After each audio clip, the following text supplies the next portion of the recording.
సుమన్ టీవీలో మీ personal and business promotions కోసం కింది నెంబర్కి కాంటాక్ట్ చేయండి. Welcome to Suman TV. July 18వ తేదీన తెలంగాణ ప్రభుత్వం 1,00,000 లోపు రుణాల్ని మాఫీ చేసింది. అయినప్పటికీ చాలామందికి రుణమాఫీ జరగలేదని అనేక సందేహాలతో ఉన్నారు. ఇంతకీ జూలై 18వ తేదీ లోపు 1,00,000 లోపు రుణాలు ఉన్నప్పటికీ, బ్యాంకులో అప్పు ఉన్నప్పటికీ వాళ్ళకి ఎందుకు రుణమాఫీ జరగలేదు? దీనిపైన రైతుల్లో ఉన్న ఆందోళనకు కొంత సమాధానాలు వెతికే ప్రయత్నం చేద్దాం. మనతో ఉన్నారు ప్రముఖ అనలిస్ట్ లక్ష్మణ్ గారు. నమస్కారం సార్. నమస్తే సార్, చాలా స్పష్టంగా ఇక్కడ ఏమీ లేదు. డైరెక్ట్ క్వశ్చన్ ఒకటే. గవర్నమెంట్ రుణమాఫీ చేస్తామని చెప్పింది. 2,00,000 లోపు రుణాల్ని ఆగస్టు 15 లోపు మాఫీ చేస్తామని చెప్పింది. దీన్ని విడతల వారీగా మార్చింది. 1,00,000 లోపు ఉన్న వాళ్ళకి మొదటగా రుణమాఫీ ప్రకటించింది. మొత్తానికి 11,50,000 మందికి తెలంగాణలో రుణమాఫీ జరిగినట్టుగా తెలుస్తోంది. కాకపోతే అనేక మందికి డౌట్స్ ఉన్నాయి సార్. మా లోను 1,00,000 లోపే ఉంది, కానీ మాకు రుణమాఫీ రాలేదు, బ్యాంక్కి వెళ్తే మా పేరు లేదని చెప్తున్నారు. ఏంది లొల్లి అనే ఒక కొంత కన్ఫ్యూజన్ ఉంది సార్. ఏమనుకోవచ్చు సార్, ఎందుకు ఇదంతా జరుగుతోంది? అంటే ప్రభుత్వము ఏదైనా ఒక స్కీము అమలు చేసేటప్పుడు తరోగా అంత రిపోర్ట్ తయారు చేసుకొని చేయాలి. ఇప్పుడు అధికారుల యొక్క నిర్లక్ష్యము బాగా కనిపిస్తుంది మనకు. అంటే ఇప్పుడు జిల్లాల నుంచి సరైన సమాచారం రాకపోవడము, ఓకే, అలాగే అవగాహన లేకపోవడం రైతులకు. ఓకే, ఈ కారణాలు ఏమైపోతాయి అంటే ఆందోళన చెందుతారు. ఇప్పుడు రైతు బ్యాంకులో అప్పు చేసి కట్టలేని పరిస్థితిలో ఉన్నాడు అంటే ఎంత దీనావస్థలో ఉన్నట్టు. తను అప్పు కడితే గాని మళ్ళీ తిరిగి అప్పు ఇవ్వదు బ్యాంకు. అతనికి తెలుసు ఆ విషయం, తిరిగి అప్పు ఇవ్వదని. మరి అప్పు ఎందుకు తీర్చుకోలేకపోయాడు అంటే అనేక కారణాలు. ఇప్పుడు వీటికంటే ముందు ప్రైవేట్ అప్పులు, ఓకే, రైతులు వేధించేది బ్యాంకు అప్పు కంటే ప్రైవేటుగా తీసుకున్నటువంటి అప్పులు ఏవైతే ఉన్నాయో దాన్ని ముందు కట్టుకుంటూ ఉంటాడు, బ్యాంకు నిర్లక్ష్యం చేస్తాడు. ఓకే. ఈ పరిస్థితుల్లో ప్రభుత్వం కానీ అన్నది కొందరు బ్యాంక్ మేనేజర్లు చాలా స్పష్టంగా చెప్తున్నారు. మేము ఇవాళ కొంతమంది బ్యాంక్ మేనేజర్తో కూడా మాట్లాడాము.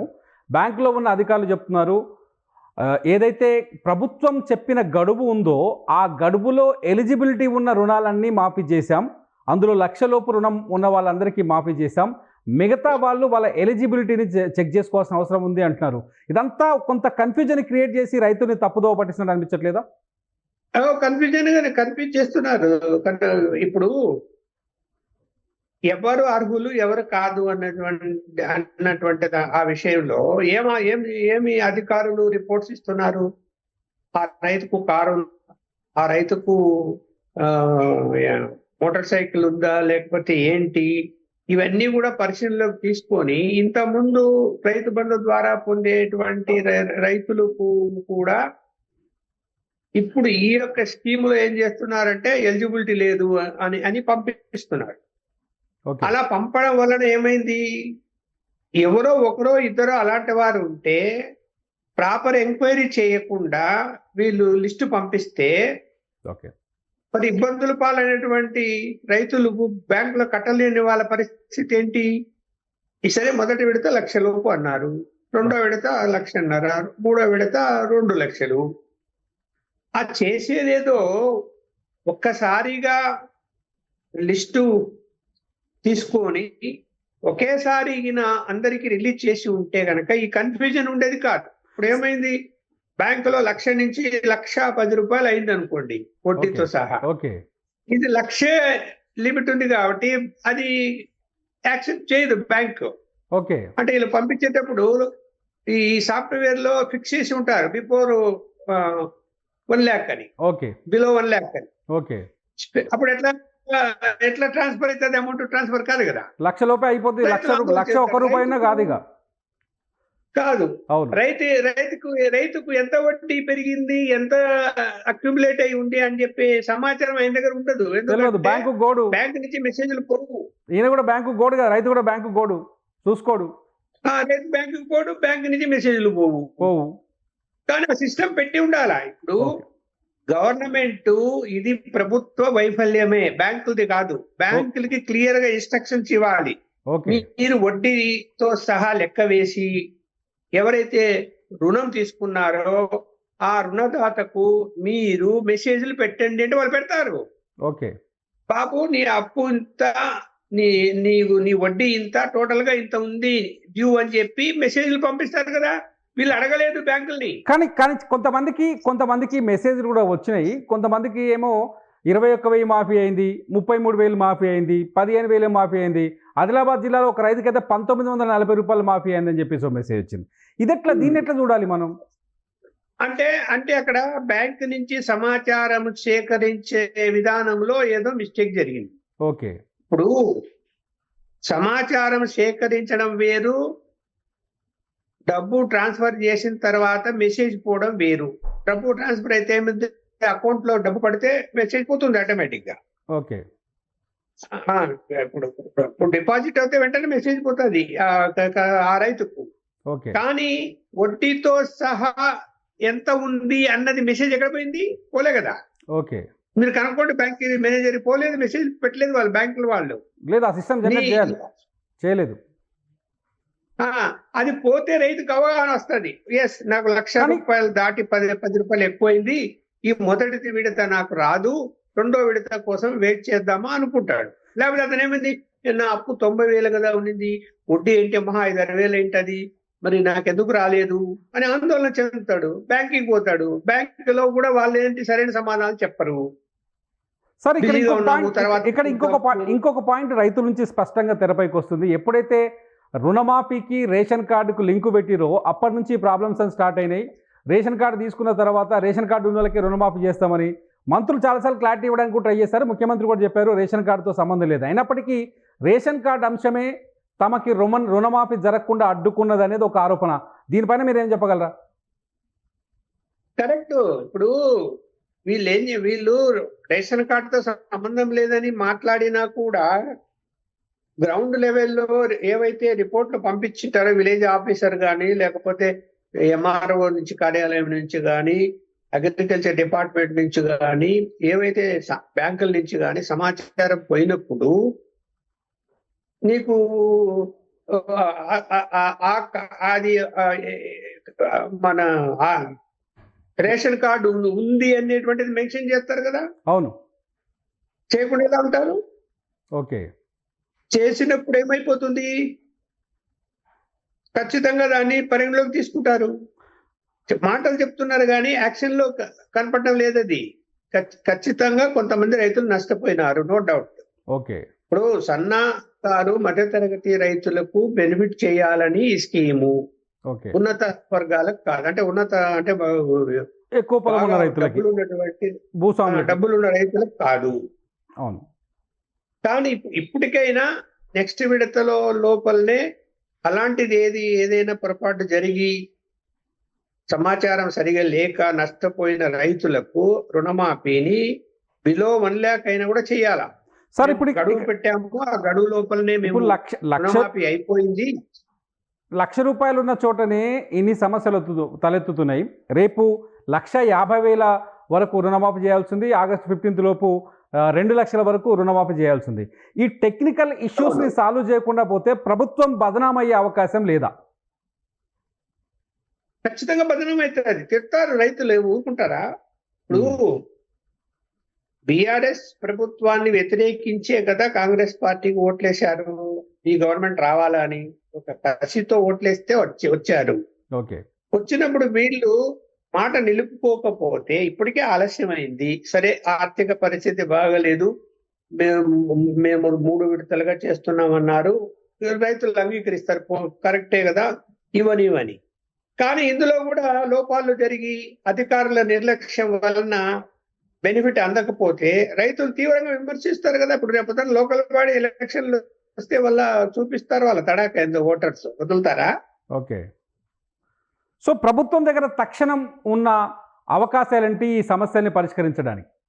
ఎలా చేస్తే ఇది ఈజీ అవుతుంది అనుకుంటున్నారు? తక్షణం ఏం లేదు, ర్యాండమ్ గా బ్యాంకుల నుంచి ఇమ్మీడియట్ గా రైతుకు మెసేజ్లు పెట్టాలి, గవర్నమెంట్ కూడా ఆ మెసేజ్లు పంపించాలి అని చెప్పి బ్యాంకులకు ఇన్స్ట్రక్షన్స్ ఇవ్వగలిగితే ఖచ్చితంగా ఎవరికైతే ఇంకా రుణమాఫీ జరగలేదో, అది 1,00,000 లోపల ఉండొచ్చు, 1,00,000 తర్వాత ఉండొచ్చు, సమాచారం అయితే వస్తుంది కదా బ్యాంకు నుంచి.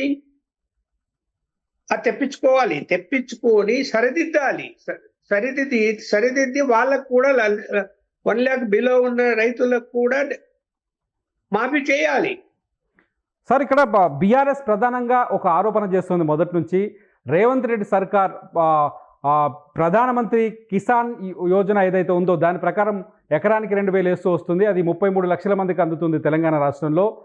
వీళ్ళు అదే రూల్స్ని, అంటే ఏదైతే ప్రధానమంత్రి కిసాన్ కార్డు సహాయం ఏదైతే ఉందో అవే రూల్స్ని వీళ్ళు అడ్డం పెట్టుకోవడం వల్లనే అనేక మంది రైతులు రుణమాఫీ పరిధి నుంచి బయటకు వచ్చి వెళ్ళిపోయారు. దాంతో చాలామంది రుణమాఫీ జరగలేదు అని చెప్తున్నారు. ఇందులో వాస్తవం ఉందనుకోవచ్చా సార్? ఇప్పుడు వాళ్ళు పారామీటర్ తీసుకున్నప్పుడు ఏం చేస్తుంది ఈ ప్రభుత్వము? మీరు అన్నట్టు కేంద్ర ప్రభుత్వం ఏదైతే అమలు చేస్తున్నదో 30 లక్షల యొక్క డాటా తీసుకున్నారు వాళ్ళు. 33 లక్షలు. ఆ డాటా తీసుకొని దాన్ని బేస్ చేసుకున్నారు కొంతవరకు. అయితే దాదాపు 50 లక్షల మంది వరకు ఎలిజిబిలిటీ ఉన్న వాళ్ళు ఉన్నారు. ఓకే. 31,000 కోట్లు కావాలనేటువంటి ఒక అంచనాకు వచ్చారు కదా. వచ్చారు. ఇప్పుడు మొన్న అంతా 7,000 కోట్ల రూపాయల వరకే మాఫీ అయింది. ఇంకా 31,000 ఇంకా 24,000 కోట్లు కావాలి ఇంకా. ఓకే. ఇప్పుడు కేంద్ర ప్రభుత్వము వాళ్ళ యొక్క నెట్వర్క్ ద్వారా పేద రైతు ఎవరు అనే దాని మీద 2 ఎకరాలు 3 ఎకరాలు అలాగే రేషన్ కార్డు ఇవన్నీ వెరిఫై చేసుకొని వాళ్ళు ఒక డాటా ద్వారా వాళ్ళు ఇవ్వవలసింది వాళ్ళు ఇచ్చారు. ఓకే.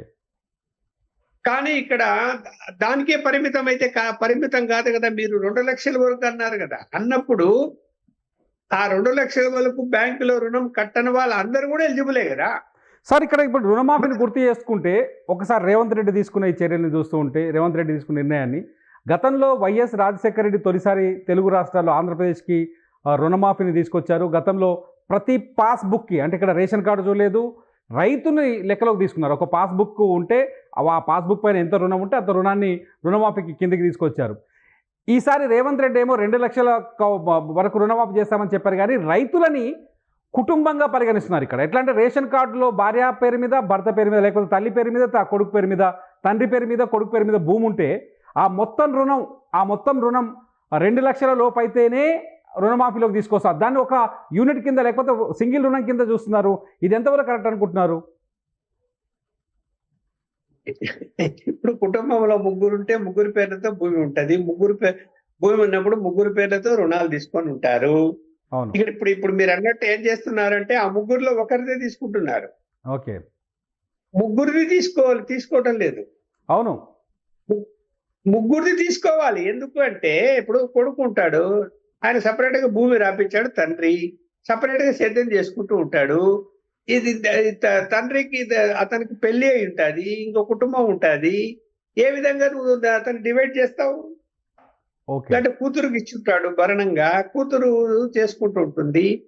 అందువల్ల ఏంటంటే ఇది ఎన్ని చెప్పినా కూడా పేర్లు ఏవైనా కుటుంబం ఏవైనా రైతులు అనేవాళ్ళు బ్యాంకులో 2 లక్షల రుణాలు ఎవరెవరు ఉన్నారో డాటా తీసుకొని అందులో ఇంకా మళ్ళీ స్కూటనీలు వ్యవహారాలు చేయకుండా అందరికీ ఇచ్చింటే అయిపోయేది. ఓకే.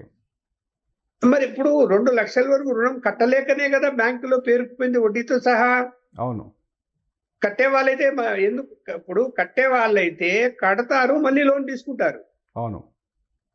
వాళ్ళు కట్టలేక తిరిగి లోను పొందలేక ప్రైవేట్ అప్పులకు పోయి సఫర్ అవుతున్నారు.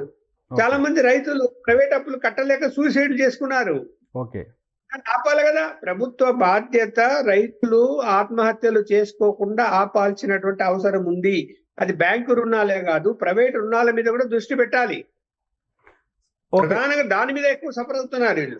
సార్, చూస్తున్నాం మనం మొదటి నుంచి గవర్నమెంట్ నుంచి వ్యవసాయ మంత్రి అప్పుడప్పుడు క్లారిటీ ఇస్తున్నారు. రేషన్ కార్డు ఇష్యూ వచ్చినప్పుడు ఆయన స్పష్టత ఇచ్చే ప్రయత్నం చేశారు. ఆ తర్వాత రుణమాఫీ సబ్జెక్టులో మళ్ళీ ఎవరు మాట్లాడిన పరిస్థితులు కనిపించట్లేదు. రైతుల్లో ఇన్ని కన్ఫ్యూజన్స్ ఉన్నప్పుడు ప్రభుత్వం నుంచి ఒక స్పష్టమైన ప్రకటన కానీ, లేకపోతే గైడ్లైన్స్ కానీ, లేకపోతే రిపీట్ చేయడం కానీ ఇట్లాంటి జరగకపోవడాన్ని ఎలా చూడొచ్చు? ప్రభుత్వం మళ్ళీ రైతులకు స్పష్టత ఇవ్వాల్సిన అవసరం ఉందా లేదంటారు? ఖచ్చితంగా స్పష్టత ఇవ్వాలి. ఇప్పటికైనా మించిపోయింది ఏమీ లేదు. అయ్యా, మేము 2 లక్షల రూపాయల రుణాలు ఎంతమంది రైతులు ఉన్నా కూడా బ్యాంకులలో బ్యాంకు నుంచి డాటా తీసుకొని మేము అందరి యొక్క రుణాలు మాఫీ చేస్తాము అని ప్రకటిస్తే ఈ గందరగోళమే ఉండదు.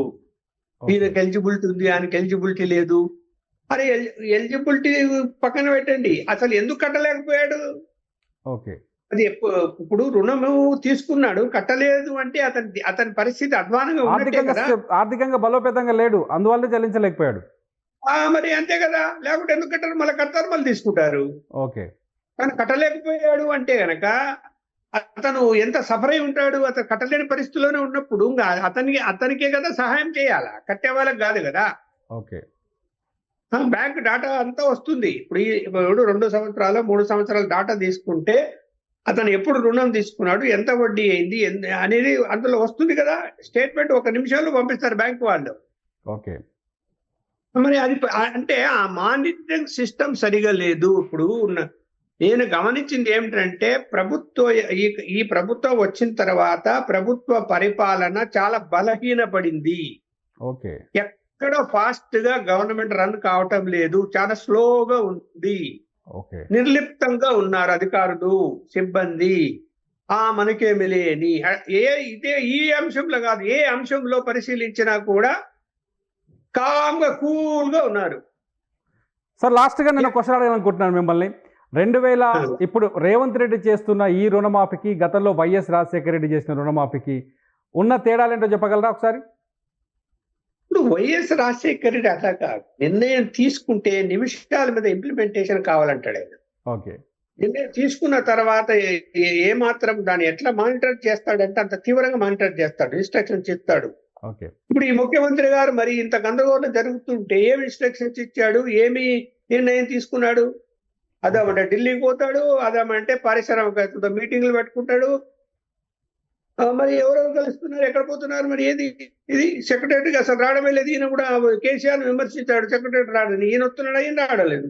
ఓకే. ఏదో వాస్తంట, ఏదో రిపేర్లంట, ఏంటి ఎక్కడ పరిపాలన? అందుకనే అన్నా కదా ఇందాక, పరిపాలన అన్నది స్లో అయిపోయింది, ఫాస్ట్ గా లేదు. ఎప్పుడైతే ముఖ్యమంత్రి ఫాస్ట్ గా ఉంటాడో అడ్మినిస్ట్రేషన్ కూడా ఫాస్ట్ గా నడుస్తుంది. ముఖ్యమంత్రి స్లో అయితే అడ్మినిస్ట్రేషన్ ఇంకా స్లో అయిపోతుంది.